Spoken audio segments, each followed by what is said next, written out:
PSL এ team কম্বিনেশনের সাথে নিজেকে মানিয়ে নিতে পারছেন কি রিশাদ হোসেন? চলমান আসরে উইকেট খরায় ভুগছেন এই লেগ স্পিনার। টানা হারের বৃত্তে রিশাদের দল রাওয়ালপিন্ডিজ বল হাতে এই টাইগারও করতে পারছেন না নামের প্রতি সুবিচার।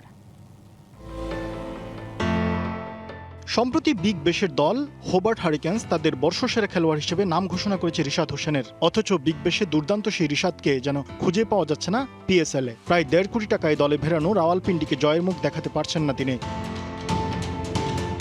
শনিবার রাতে লাহোরের গাদ্দাফি স্টেডিয়ামে রিশাদ ব্যাট হাতে নেমে করেছেন মাত্র 3 রান। বল হাতে 3 ওভারে 36 রান খরচায় পেয়েছেন 1 উইকেট। দ্বাদশ ওভারে বোলিংয়ে এসে উইকেট পেলেও ওই এক ওভারেই হজম করেন 19 রান। এরপর আর তাকে বোলিংয়ে আনার সাহস করেন পিন্ডিজের অধিনায়ক রিজওয়ান। এর আগে করাচি কিংসের বিপক্ষেও উইকেট শূন্য রিশাদ 4 ওভারে দেন 38 রান। 3 ম্যাচ মিলিয়ে তার ঝুলিতে জমা পড়েছে মাত্র 2টি উইকেট।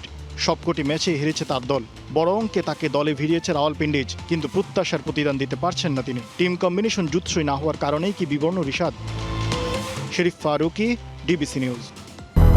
200-র বেশি সার্ভিস ও ফিচারে লেনদেনের সব বিকাশ অ্যাপে সম্ভব।